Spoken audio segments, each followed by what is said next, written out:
anniversary of the adoption of United Nations Security Council Resolution 1325 on women, peace and security, a groundbreaking resolution that was spearheaded by women leaders and organizations. It is the first resolution that recognized women's leadership to achieve international peace and security and their contribution to conflict prevention, peacekeeping, conflict resolution, and peace building. The implementation of women peace and security priorities is a key political commitment in the Secretary General's Action for Peacekeeping A4P initiative, which reaffirms that women's full, equal, and meaningful participation in peace processes and political solution is essential for effective peacekeeping and sustainable peace outcomes.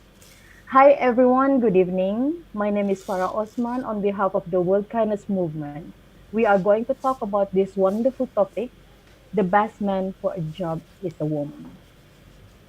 Joining us tonight is Malaysia on Miss Daphne I. King, an award-winning actress, a TV host, and has worked across various forms of media as a broadcaster, writer, and a social media influencer. She is also TLC Asia's pioneer host for Say Yes to the Dress Asia, has over 18 years experience in the showbiz industry, a dedicated child rights activist, dedicating much of her personal and professional time raising awareness to child rights violation in Malaysia and mechanism to support children's rights. Such advocacy has included such advocacy has included successful interventions with the Malaysian government, motivational speakers for numerous NGOs, learning institutes, and have been invited to speak on two TEDx talks. She is also a member for Volunteer for the Women's Aid Organization, a shelter for abused women and children, and is the ambassador for Vaseline's Healing Project, bringing medical attention to the underprivileged and vulnerable communities. And right now, she is finding ways to end the plight of statelessness in Malaysia, focusing on funding, as well as finding ways to building on the political will of the government and stakeholders to resolve this issue, especially in the states of Sabah. Hi, Daphne. Thank you so much for joining us Hi, today. Farah, and hi everyone who's watching us right now. I Yes, understand that we've and got audience in Sri Lanka, in India, all around the world. Bangladesh, yes, and Bangladesh, there you United go. States as well. Well And done. oh my God, even though I think we have done this so many, I mean, I have done this so many times, but to interview you first time ever, I feel I nervous. am honored to be interviewed by you, Farah. Because most of the time you're the one that interviewing people. Yes. All right. So tonight we're gonna talk about this topic that I hope this topic is really something that it really capture you well. I mean your attention well A little about bit that. controversial, isn't it? When everyone Yes. starts seeing that, they're going like, are you sure? What are you talking about? Saja je, Right. clickbait, yes. So let me ask you, let me just shoot away my first question to you. What is your personal opinion about gender equality? Well, I think it's not equal enough. And a Mm-hmm. lot of people think it's just about having the same salary as the men, for instance, or men, women should have the same salary. But I think it's more than just that. And we both know that. We know that it's also a culture and a mindset shift that we need. Mm-hmm. Something as simple as passing a longer paternity leave here in Malaysia, for instance, Mm-hmm. and to just stop discriminating pregnant women because they feel that pregnant women will not be able. Oh no, not even just pregnant women, but women who want to have children are also discriminated because they feel that they will be not be giving their 100% because then they will have to um, divide their time between work Mm-hmm. as well as their family, which is everyone who's a family person, a family member would have to do that. A parent would have to do that. But Right. why is it the kanan or the pressure or the stress or the what do you call that? Focus more on the women. So yes, definitely. So something as simple as that. So there is not gender equality. There is still inequality, and I think it's something that needs to be addressed and created awareness over and over again, because we've tried, you think that we've progressed a lot, but it's still there. We're doing a little bit better. It's just that it's not perfect. It's still a work in Right. progress, definitely. I think basically it's this is based on when you talk about this is the mindset. I think this is just happen like probably will you see it this way that when we are small that we have all these children's book that talking about princess, that need a save from a prince. Do you think that is somehow related into that, something like that? I think so, because fairy tales are fairy tales for a reason. It's something that is, it's like a dream. Mm-hmm. But whose dream is it? you know Right. I think of late everyone is being more conscious or more politically correct, so it's not always about the woman in distress and needing a man to come and save her. So you've got like the likes Exactly. of Frozen, where the sisters didn't have to depend on a Prince Charming to sweep her away and to make everything Mm-hmm. okay. It was just pure love of these two girls, to these two ladies, right? Siblings. So things are improving, Farah. Don't get me wrong. It's just Mm-hmm. that we still need that constant push, because certain cultures still have that, and some people, and it's not even about people, it being impressed on us. We ourselves are we believe that that's how it should be. Let me take you back onto like something that I've experienced myself. We Okay. spoke about this briefly just before going live, about how I addressed postpartum depression, Mm. for my post pregnancies. And one of the reasons why I felt I was not able to manage the stress as well was because of the fact that I took in everything when I should have been giving my partner equal parenting Uh, responsibilities, Responsibilities, to yes. be able to cope with the household, to look Mm-hmm. after the baby, to look after the other children, because I felt like kasihan dia, Okay. kasihan. Padahal it's not as if he didn't want to, he just didn't know how to, because I was not communicating it properly. Because again, in my head, maybe it's because of how I've seen my relatives, or the background that I have in the back, my family background is like that, bringing up is like that. I was brought up that way. Sorry, I'm like all over the place today because I've like lacking of sleep for the past 2-3 days. I'll go into that later on. But yes, so I'm not trusting my partner enough. So even if we wanted to change the mindset of the culture of the community, it's sometimes to do with the individual, and yeah, it goes deeper than that. So yeah, it's definitely it's not as easy as someone saying like, oh, we have to implement this law and then everyone will have to, it's a real mindset change, actually, Exactly. slowly I, but I don't surely. I don't think that everything is need a law for it, because basically I think in a household definitely the uh men and women, the husband and wife, they need to communicate, and it have to be a clear communication, right? And all right, you are talking about discrimination at work. I've been which you have told me earlier about how people is discriminating about you when you get pregnant. So can you tell us? Yeah. So can you imagine? So when I found out, so I have 4 kids. I just recently gave birth to my youngest and the last child. Are I have you to say that sure? because law of attraction. So he's 3 months, no, sorry, 4 months old now. But yeah, Oh, so for the first child, of course, naturally with the first child, and me being in the entertainment industry, when I got married and I found out that I was pregnant, it became news, because I was one of the first amongst my peers in the industry to get pregnant, so it was making headlines. And back then we didn't have social media, so 13, 14 years ago we didn't have social media. It was still relayed pretty much on mainstream media, TV, as well as newspapers and magazines. So when that was announced, and then slowly I realized that I was not getting as much MC jobs as before.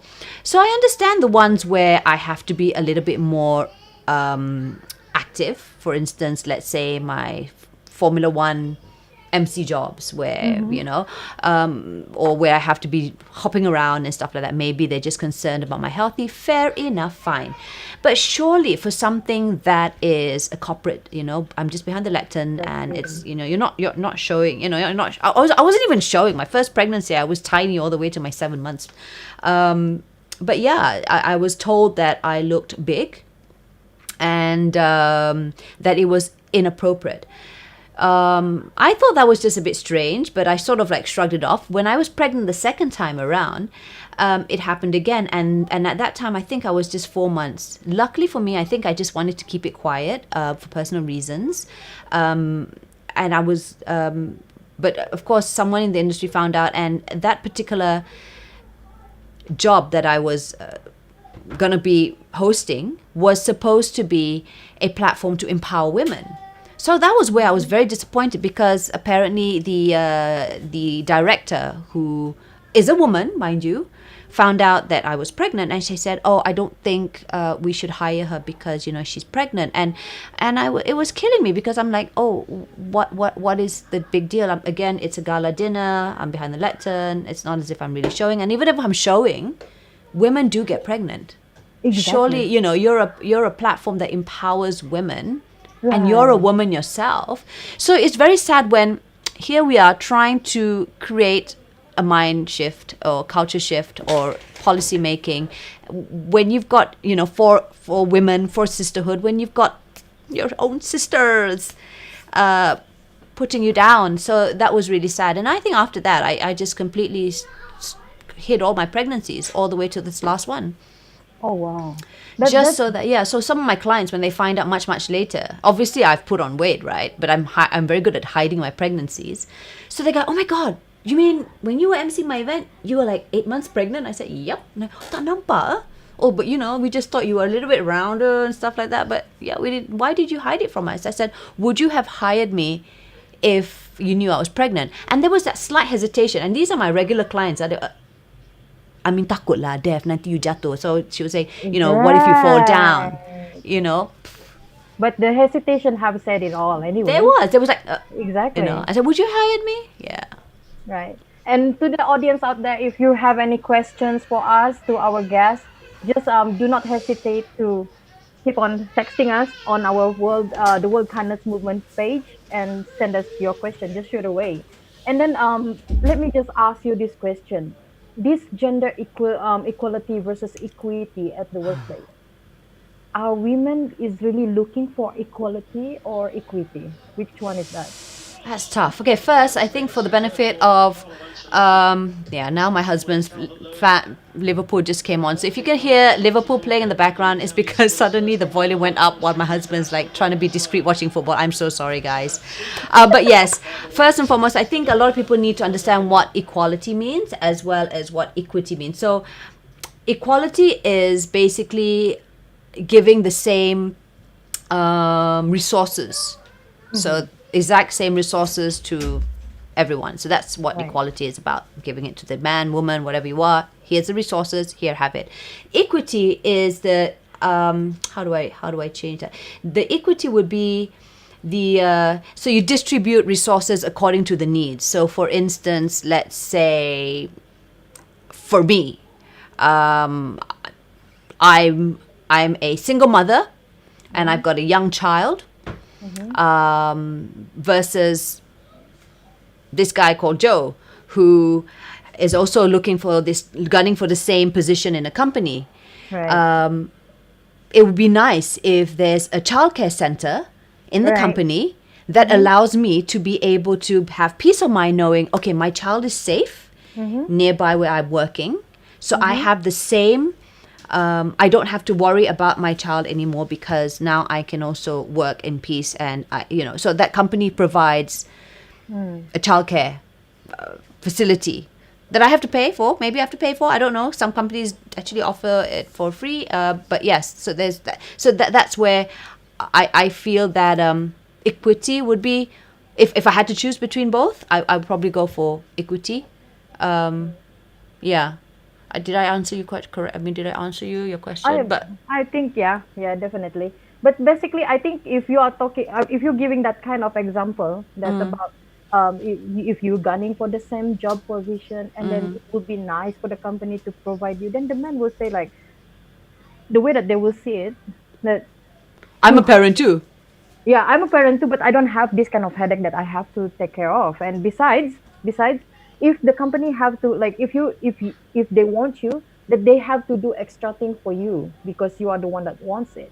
But the men don't have this kind of thing that they have to think about. Don't you think about that? But that's just it, because I had a girlfriend who works in a oil and gas company, and she was fighting very hard for a child center to be built That. around the vicinity, right? Mm-hmm. And of course, naturally, the committee was more women or mothers, mostly mothers.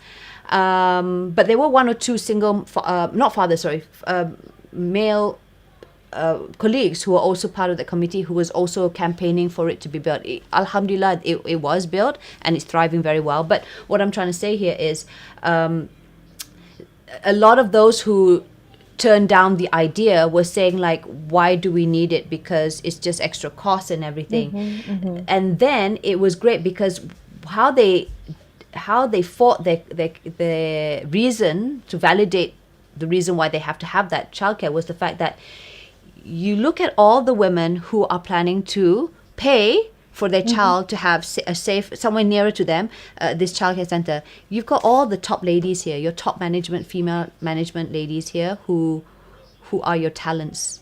These are Mm-hmm. your pool of talents, That, who are yeah. your resources. Mm-hmm. You take that out of the equation because now they have to focus on their children back home. Then macam kau lah rugi, company kau lah Right. rugi. You Come are on, macam actually, itu. yeah, Yeah, you know, you're gonna apa rugi dalam English, yeah? lost. Yeah, it'll be your loss. You know what I Yeah. mean? So I think that's a good way of putting it simply about how to gun down people who say like, oh, but it's only going to be extra cost. Cost to what? Don't you value your Right. talent? Exactly. So, Yeah. do you think that there is any biological advantages or disadvantages of women for any employment? Do you think there is Oh, any? definitely. Oh, definitely. I Right. mean, I'm not going to say, I know we're all, this is one thing that a lot of people, it's a very controversial topic because they say, we want equal rights, we want equal this, we want equal that. But then when a woman, for instance, says, you know, you need to understand that we've got our menses and we breastfeed and stuff like that, Mm-hmm, mm-hmm. and we want our rights to be able to breastfeed and to have our cramps and stuff like that. So the man goes, you want your rights, but at the same time you are also like macam complaining bah at the same time, you know. So it's like you want same level playing field, Mm-hmm. tapi you are not ready After to that, kau tahu kan macam, so that gets a little bit tricky. So I'm not saying so I accept that we are all unique. The reason why, if we're going to go into religion or spiritual, the reason why God made us different is because we are different, and we should embrace our mm-hmm. differences, Mm-hmm. our uniqueness. So going back to your question, yes, we have an advantage. I'll just focus on the advantage. I think it's always good to focus on the positive, the kind aspects of stuff. We women are naturally more nurturing, more compassionate, more empathic. We are able to communicate better. Most of them. It's a scientific research done. It's a study done. And it's not wrong. It's not bad if a woman is more nurturing than a man. And it's not bad if a man is more aggressive or a bit more decisive when it comes to decisions, or if they can be a little bit cold and heartless and ruthless. Maybe that's the reason why there's yin and yang. There's why it balances out. In my Mm-hmm. relationship with my husband, it used to irk me because I think I always had that notion where we needed to be equal. So he should also be nurturing to the children. I should also make decisions like how he is. I should be more keras kepala, you know, The, headstrong, and you know. But I think it works magically, the fact that I'm more nurturing and he's a little bit more sterner. It's just how our magic and how our marriage grows. But that's for us. And I'm able to accept that and embrace that. And I think that's where people get it a little bit wrong, where they feel that oh, she can't do the job, she won't be able to be a good boss because she's too nurturing, she's not, and then you get the other side of the spectrum where, let's say, the boss is a little bit more alpha, in Right. terms of character, right? Where she's a little bit more aggressive or bossy. What should I? Oh, she's a bitch for being such a bossy boots. It's such a negative thing when the female shows more Exactly. male characteristics. So again, it goes back to, because even females do that. It's like, oh my god, such a bitch working with a woman. Oh my god. Or a man will say that was such a bitch. Or like, oh, he's such a jantan. MCP, MCP, MCP. He's a male chauvinistic pig. Yeah. I think it boils down to, uh, you know, we should focus on, is he or not a good leader, and not because of their personality traits per se. I don't know how to, is that even the correct category that I'm using? Yeah. You know what I Right. mean? Yeah. Yeah. So this since we have this, like, if we're looking at the, probably it's the culture, Yeah. probably it's the mindset, but if Yeah. we looking into it, like, when do you think that this thing is really happen? Like, how does it even started that women have a difference and the man at the workplace? And do you think that it will come to an end anytime soon? I mean, like, the difference, the variance between the men and women, that people, like, have to look at that way. I think we should embrace that we have our own strengths. Mm-hmm.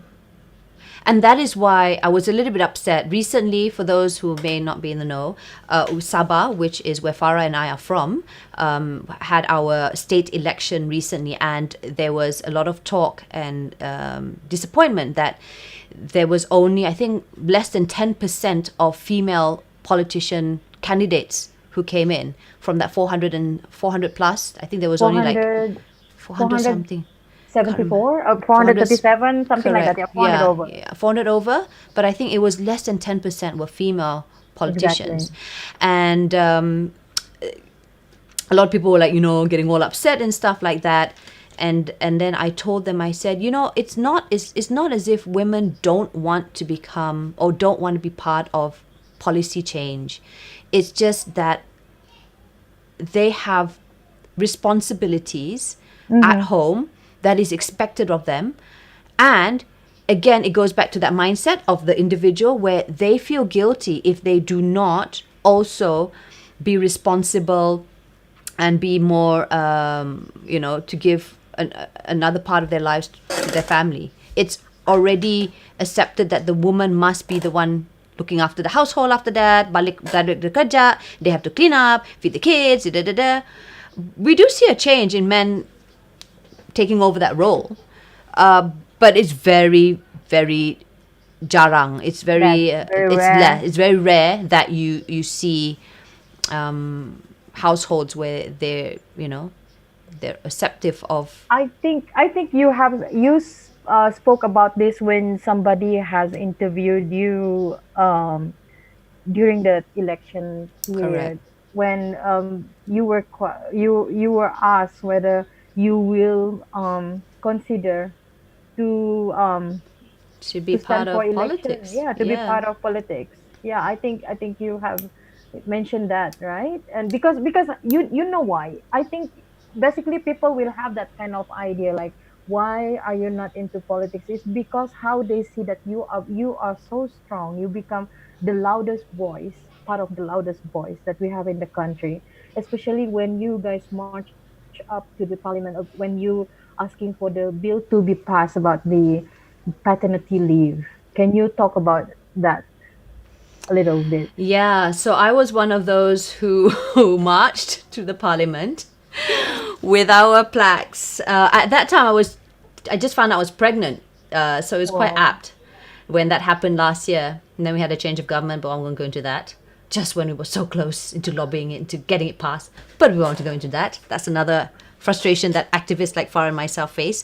But yes, I wanted that to be passed on. Again, it goes back to the culture of why most employers will not, or they rather hire men, because women have longer maternity leave, or if they find out that the woman's going to be pregnant and then they're going to start counting, they'll go like, Allah, it's going to be a loss for them, because then they're going to take like 2-3 months off, and what are they going to do?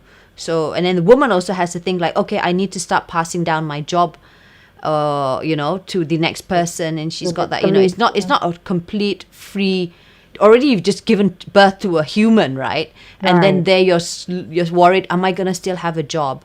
Right. Is there going to be still work for me? So imagine if we had paternity leave for the men too. Because right now, everyone thinks that, okay, when there's a child born, automatically it's just the female resource or female employee will be the one who is causing a backlog of tasks done, or yalah merugikan. It's just a loss to the company, right? If they did the same equality culture for the men, where the man goes, okay, I'm gonna be they interview the man, yes, I am married, my wife is pregnant, and they go like, oh, that means he's gonna have another 1 or 2 months off from paternity. So it's gonna be on equal ground already. So there's no Right. longer that fear of women wanting to climb the corporate ladder. I don't even like this saying that thing, but you know what I mean. When they're trying to go into higher management, Right. it's tougher for them to get through, because then Exactly. the top guns will say, you're gonna go and take leave anyway. Do you have plans to get married? And that's why more and more women are putting off marriage. In fact, probably because of the fact that they want to ensure that they will be able to hit that promotion and stuff like that. This is the fear of being discriminated just because they fall in love with a man and have kids. So if we Right. have that same, not just, paternity leave, of course, there's other benefits where the father is able to also look after the mom and the baby, and the household will be having 50% of the same responsibility as a parent when the mother gives birth, all that jazz. We all know about the goodness of that. But the underlying tone of why I'm fighting for it is also because of the fact that if we can change that mindset, like, okay, bini saya mau beranak. My wife is gonna get his wife is gonna get deliver a baby. They're gonna expect a child. I'm gonna expect the man to also have 2-3 months off from this thing. So it's a level field lah. Right. Yeah, level playing field. Yeah. All right. We receive a question from Okay. our audience. The question: should the rules be changed to help women at work, or shouldn't? Should it be an organic change with time? For example, some might say at least one woman should be on the board of directors or C-suite executive level, but others will argue leadership should be open to all, no matter the gender. I still believe in merit. So if the person is a good lead, it's deserving of that Mm-hmm. task, role, or position, Mm-hmm. let it be based on that. And that's gonna be a bit of a, like, people gonna, but then how we want to fight for 30% of the female workforce, da da da da da. I still believe in that. We have very good talents out there, Right. but we don't wanna force people to take them just to fill up the quota ba. Kau Right. faham? Just because macam, Exactly. oh, we've got this 30%. So because then you'll be just So, selecting those who doesn't really fulfill mm-hmm. the role or the requirement or the criteria. So I Mm-hmm. still believe in merit. So that's why at the end of the day, we have those very good pool of resources, talent out there. It's just that it boils down to, stereotype, Mm-hmm. culture, the mindset. So if we can just put that on the same level field, I think then those yang bagus, those who are good, are also able to, okay, I would like to sign up, I would like to be interviewed about this, and their level lah, sama level sudah. Not because Right. macam, okay, these are the people who are single, and okay lah, can lah, boleh lah, can do lah, they can do the job. Okay lah, we need to fill up 30%, can lah. And then you don't get, Right. You don't get the 100%. result. Yeah, so Yeah. I really believe in merit. I still believe in merit. Right. Okay. My next question. Why in some field of work, it's preferred women to do it, like the kindergarten teachers, like the secretaries, the nurses, the models. In the modeling agency, like how many women that we have, and also even the virtual personal assistant like Siri on iPhone, Amazon Alexa, and also Microsoft Cortana, they have women's voice. Why do you think? Like, is it Because we have because nicer voices. is it really? We do. Oh We yeah, are yeah, yeah, yeah. beautiful. I We are remember when I first joined this company. right. I remember when I listened to the voiceover, and it was a male voice, and I was like, "Whoa, what the heck was that?" That's just it. Because so I actually mentioned this. Then someone said, "Oh, that means you are strengthening the perception that women should be objectified and stuff like that." I'm like, no, it's just that aesthetically we are more beautiful. I'm not going to deny that we are more beautiful. Would you rather You see, just nailed that. I'm sorry, but we are more beautiful. I would rather, for me personally, would rather see an attractive, decent, well speaking, decent, whatever, than for me, that's just my So in preference. human world, that well, women are being more attractive than men. There is no question to that, right? I mean, there's no We argument. are attractive. We are. Our voices sound better. In fact, it's true because just the other day, and it's true. I mean, again, it just sounds nicer. Again, we should accept that people have our strengths. We have our strengths, and women have their strengths in this. We're more attractive and we sound better. I'm sorry, guys, but yes, there was a VO of a tutorial. Mm-hmm. And I actually mentioned it to the company. I said, I don't think this is working, guys. You need to have a female voice in this. And automatically, when they switched the voiceover, there were more sales coming in. Why?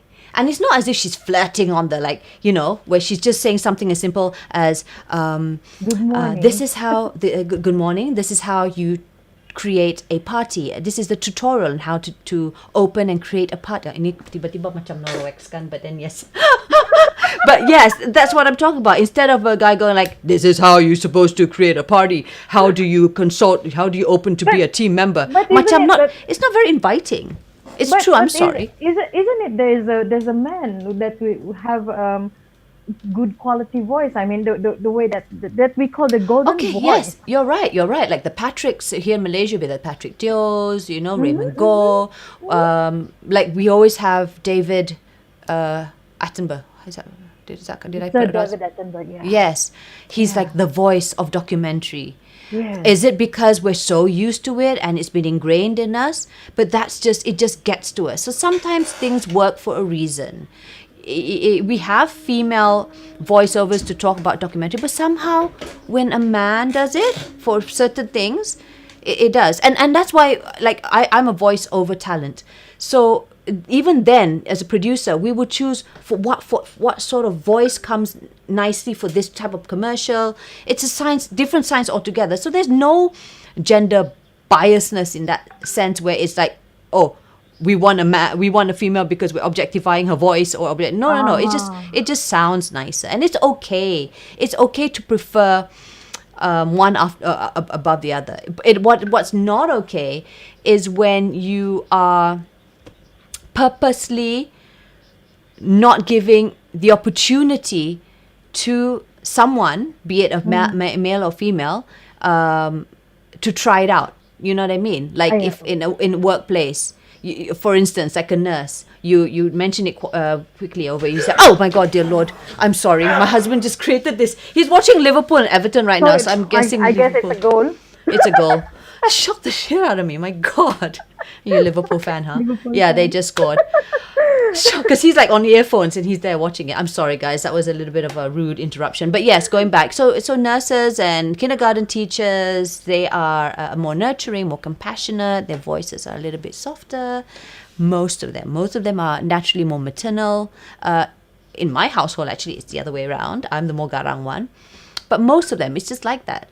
And but are we gonna say this guy can't be a nurse because he's a male, or this girl can't be a, let's say, a blue collar contractor because she is not physically strong enough to be able to handle carrying cement and stuff, or driving a forklift around the company because she's just not strong enough. If you disallow that, then that's inequality. If she can do the job or he can do the job, then so be it. But there are preferences of, let's say, soft skills, for instance, or voiceovers, or aesthetically the models. They want a woman to, well, naturally a woman must hold a woman's baju lah, and a man lah. But Right. it's nice. They have more female models than male models. Right. And we have another question coming in saying that Okay. Africans have this mentality that there are some job positions or political posts that, if given or entrusted to women, they will not perform. What is your perspective on that? So, this is very Oh intriguing shoot. question. Okay. Can you just repeat that, Farah?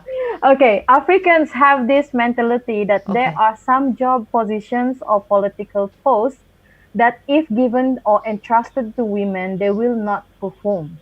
So, what is your perspective on that? Did they try? Have they given? Did they give them the chance to try? That We is are a yeah. So that is another masala altogether, where it's a cultural thing. That's more of a cultural belief or right. upbringing, and it's happening even in kononya modern places also. Certain parts of US, they still feel that women aren't able to, they shouldn't go to school. You think that, wow, US macam wah canggih, like wow, it's United States The of America, y'all, sophisticated place kan, ever on earth. Yeah, sophisticated kan, everything. Tapi ada juga pemikiran macam most tu. developed you countries. know I Yeah. come from a small village, Mm-hmm. and it was my grandfather on both sides who encouraged all the females to go and get their education Education. done. And this is like dulu-dulu punya zaman kan. The only thing that sort of stopped my mom, for instance, from pursuing is because they didn't have the financial means. And the financial means meaning they would have to sell off their only buffalo, which was the sole, they had the buffalo was had to plow the Used to field, use like to upload. sell that off. That would Oh, just would be wow. selfish for her. But if he had the means, I'm sure my grandfather would have allowed my mom to also fly off to get her education done in US when she had the scholarship to go, right? But yeah, things like that. So you think that, oh, the village, where the kampung people, the rural areas, that's where they think like, no, the females should just stop and just get married, and no, no, no, no. It doesn't happen all the place. It's not across the board. And you've got like city folks who think like, no, no, no, she's just gonna, she'll just finish off school and she's gonna marry rich. So it's a stereotype Wow. that we need, but it does happen. So I think it's time to, it's not time, it has been a numerous effort for us to make sure we educate our children, and not just the females, not just for the girls, but for the boys also, to be fair, to do their best and to reach out for their potential, you know It could be the upbringing that is the one that is caused girls, especially, to spend more time on grooming themselves, right? Because of the way that they are growing up. I mean, the mentality of the parents that were this kind of mentality that we have heard over and over. Because I grew up in a small village too, that actually they most of the parents over there, they don't really emphasize on the children to get education, especially the girls.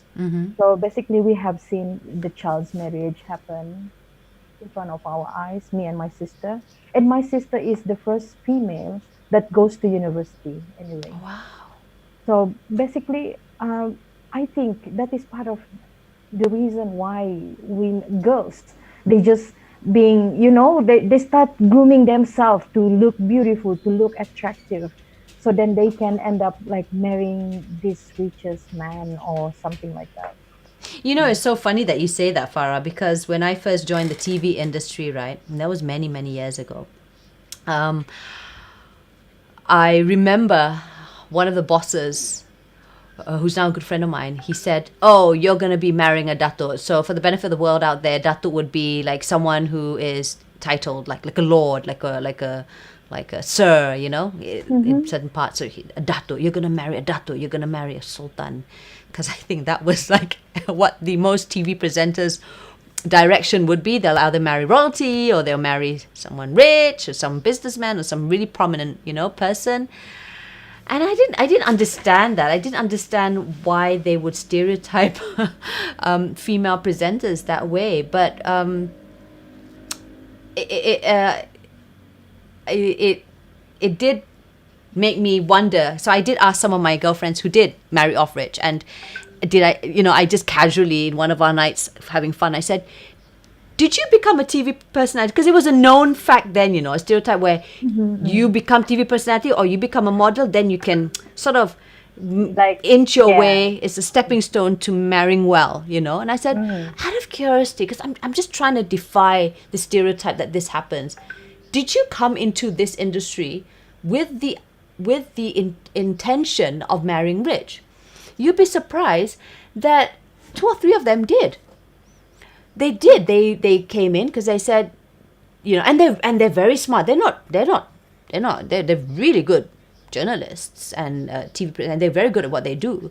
But they did go into this with hopes of harboring the hopes of marrying rich. And so what? Let it be. I think it's not a bad thing either. If you know what you want, then that's the path that you want. I don't think we should judge them on that, because people always say like, oh, she grooms herself to be cantik and then to be a good housewife and everything. If that is the path that she wants to go because she feels that is what she wants, we should not say that, oh, you're destroying the female movement. Here we are trying to empower that we are able to be independent and stuff like that. Because at the end of the day, it's about choice. And a lot of people forget that. We forget that we are allowed to agree to disagree. We Right. are able to have that freedom to choose your happiness. You are the ship. You are the captain of your own ship of happiness. So I think that's where we tend to be forgetful about. We tend to forget to be kind about this. And so when you talk about being gender equal and stuff like that, what may seem equal to you may not be equal or may not be the life that another person wants. I may be someone that says, sweetheart, next week I'm going to have 2 days off without you guys, and you're going to look after the household. And he's going to say, okay, you need your time out. I know you need your sanity. So that's something whereas another person will say, how could you do that? How could you leave your husband for 2 days with the kids alone? Da da da da da da. I wouldn't be Right. able to do that. If that's going to be her way, don't judge. Be kind. That's her way. And Yeah, that doesn't exactly. mean Be that she's kind. less of, of being empowered or whatever. Unless, of course, so we don't know someone's intention. We are not that person. Kita bukan tuan badan. So, Right, right. So, okay, I have another question coming in that asking, how do you feel returning to work after pregnancy? So we go back to this pregnancy all uh, right. story. How does it feel going back? Yeah, to how do you feel returning to work after Oh, pregnancy? I work for me. I'm very blessed. I love my work. My line of work keeps me alive. I'm very blessed that I am in a position where I'm able to have flexi hours. Of course, I'm overwhelmed.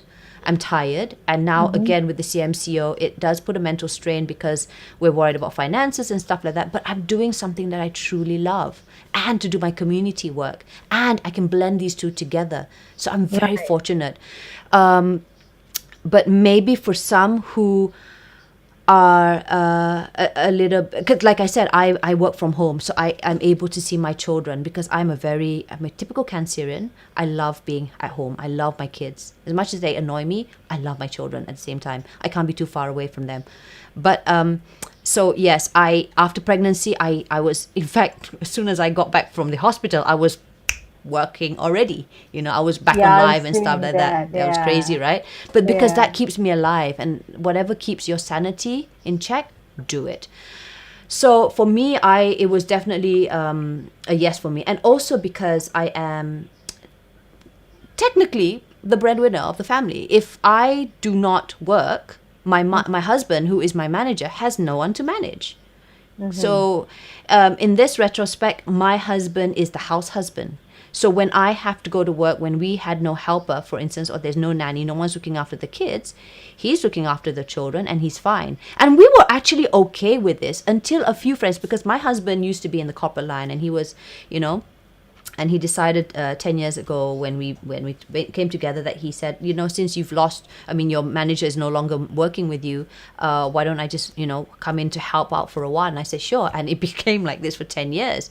But it didn't really occur to us that it was a, some people had different mindsets about our working relationship and our, our how we've dealt with it, because they said, like, they actually said, kau tidak malu kah? You are living under your wife's petticoat. And he didn't get it because he doesn't give a shit, right? But at the same time, he's like, wow, there are people who still think in this day and age that just because, so they think that I'm the queen control, I'm the queen bee because I'm the working one. And he's just, but he brings a lot to the family too. So if I didn't have him, I don't think I'll be able to perform my 100%, because he not just manages my work life, but he manages the home. And I think I'm very appreciative towards that.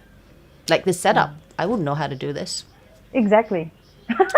So it's all by the hands of this Joe. Yeah. All right. Yeah. So I think we are almost over. My God, really? So fast? Shoot, Yeah. yeah. Yeah. Goodness. And then okay, let me just ask this last question to you. What are your hopes for our younger generations when it comes to this? Like your hopes of like how when they grow up, like how do they want to treat one another so then so then they can be kind to one another. If we're going to be talking about this topic, I think it's so important to educate our sons. This is something that my husband and I always talk about because we've got two younger boys, and he puts a little bit more effort with the boys, because he said, at the end of the day, boys, you are going to be, for some reason, he thinks the girls are going to be okay. He's just worried about the guys, maybe because he noticed that there are a lot of nasties that's happening with the men out there. I don't know. I'm not sure why he's more specific about being, creating more values or instilling more values with the boys compared to the girls. He said, like, the girls, I think they're going to be okay, but it's the boys that needs to be educated. You must respect your body, and you must respect that of your partner. He speaks about this. He says that, and I maybe because we work also with a lot of unwed pregnant moms, so he says, like, if you guys are gonna, I can't tell you not to have premarital sex, but if you have to be responsible. Go and get a condom. Don't just expect the woman to be on the pill, or to you have to ask. You have to get consent. So we've got another boy, an older boy, and he's had this Okay. chat. Yeah, so yeah, just in case, because like, why is he talking about that to Isidore and Elon, who just was born? We've got an older kid. Because I was like, okay, I was like in an awe. I was like, is Joe really talking to Isidore this way? Because Isidore is like, how old is so we've got Arif, who's now he's an adult now, so he's had that chat when he was a teen. A bit difficult, but he did. And with the two boys also, he says it. So we have to start teaching our kids about sex education as young as a baby. So I don't sugarcoat my my talks with them. Of course, we do it with the comprehension within the age category, but we don't go like, ini your bobot. I'd say, this is your penis, this is your vagina, no one should be touching it. If anyone makes you feel uncomfortable, you have to tell mama and papa. So we're very open about that. So like him, he's like, you must respect your body. You cannot do that to your sister. You shouldn't, in Islam, he says, like, you should look away if So he starts teaching, whether the boy understands or not, but we do it. He does that. We do that together. So I think that's very important. For the younger ones, I think we need to educate, and we have to start them as young as a small baby. I really respect him. Huge respect for him, and to you too.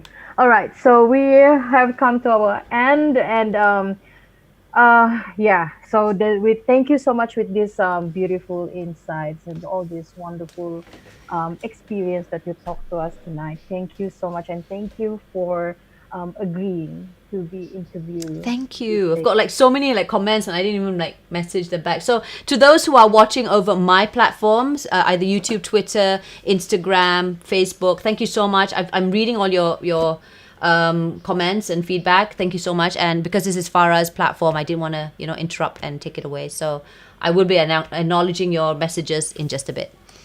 All right. So to the youth out there, our audiences, please like and subscribe our social media handles, the World Kindness Movement, to know more updates of our topics, because we're gonna do this once in a month. I We have see. our Okay. handles, that is Facebook, Instagram, and LinkedIn, and probably we're gonna have Twitter soon. I'm not really sure about that, but please just follow us, follow our Facebook page, so then you will know what is our update later on. So because we try to promote kindness all over the world, because I this think that's world. something that we really need, especially in trying Exactly. times right now. So bless you guys for Exactly. doing this. Thank you so much. Thank you, Daphne, Thank for you. joining our live. Thanks, Thank you so Farah. much. Thanks, Gauri. Namaste. Bye, guys. Take care. Good night. I'm going to go and Good sleep now. night. All right. Thank you so much, Night. Daphne. Bye. All right.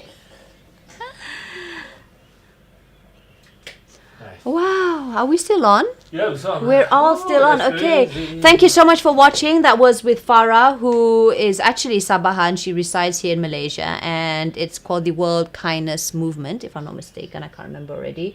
But to those who have commented over my Instagram, I can also see some comments over Twitter. Hey, Arnas, you're also here. Hi. YouTube as well as Facebook. Thank you guys so much. I will be having my swapping notes with Cheryl. Normally we record it, but we've decided we're going to go live, so I will tell you when we go live for that, and that's going to be interesting because our next topic is something that I really hope you guys will give us some input. I've been having a bit of problems with my teenage girl, and it's not bad per se, it's just something that I don't know how to handle, and I think it's like my little karma. Were you a naughty kid, Papa? All this. See, I think this is her karma. I mean, she's not a bad kid, it's What just is that, Naughty makes what you love me. okay, it's not that she's a bad What girl. thing? You love me, baby. I love you. I Because love. I'm naughty. Okay, I'll say. But yeah, I'm just finding it hard to understand her temperaments right now. So that is something that Cheryl and I will be talking about: parenting different ages of children, because she's got 2 older kids and then she's got a baby just like me, and we'll be discussing that. And I really would love to hear inputs, especially from mummies and daddies out there. In the meantime, guys, COVID-19 cases in Sabah, I think it's a real record high this today. Is it? So it's really Actually, under lockdown. not more, it's a partial lockdown. So I really plead that you guys just really adhere to the SOPs. I still think that what we did campaigning in Sabah without proper SOPs is the cause of all this, but it's too late to cry over spilled milk. So what we're going to do right now is just work together again in battling this. In the meantime, is Liverpool winning already? What is the It's a draw score? now. It's a draw between Everton and Liverpool. Guys, if you have any more topics that you would like to talk about, since we're back on CMCO, I guess my live stream is still going to come back. We'd love to hear from you. I do hope that we'll be able to talk about menopause. That's something that I would like to address, because someone actually asked me if we could actually talk about this. So if you know anyone who's willing to discuss about this topic, please DM me. I'm available over Instagram, at Facebook, as well as YouTube, or you can just email me. You could go to my Instagram and then you can just look for me up at my email. Okay, it's Daphne Iking. In the meantime, oh yes, please, Nini Chong and I have created a Kita Fund donation drive, and the reason why I've actually made it into 2. One is for PPE, we're looking for medical protective equipment for our frontliners in Sabah, because they are lacking in that, hand sanitizers, masks, the whole thing. So we've got 2 fundraisers, only because Kita Fund, which is the platform that I'm using to raise funds, we're aiming about 30,000 for food, especially milk for the children, as well as PPE equipment, or frontliners, medical help for the frontliners, is because Kita Fund actually waives the fee for those who are helping or raising funds for the frontliners. So that's the reason why we've actually got 2 different charity drives. It's all over my Instagram, but yes, I will also blast it out on my Facebook. Please. Thank you so much for those who have already donated. I launched it yesterday, and so far we've been getting so many good response. I know someone's coming in.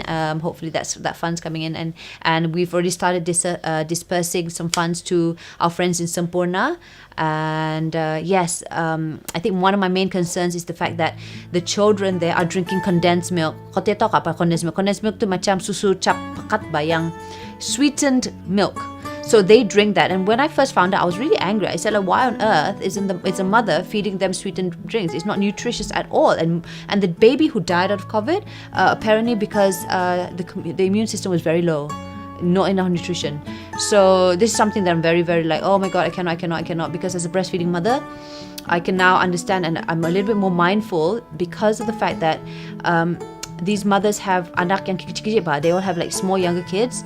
So not every mother is able to breastfeed because it's like 1 year gap of each. So, she can't be like the abang, the 3-year-old, the 2-year-old unable to have a breast milk anymore, or so they drink the sweetened milk. So please guys, donate whatever you can, or if you can't donate, if you don't have the means, because I know it's trying times for everyone right now, just please help me share the news. 10 ringgit, 5 ringgit, a little bit from everyone helps. All right, guys, thank you so much again to everyone who has hi Lua and Farahin and everyone else. Thank you so much again for watching. My name is Daphne Iking, and I shall be back very soon, in fact tomorrow, talking about breast milk. See you then.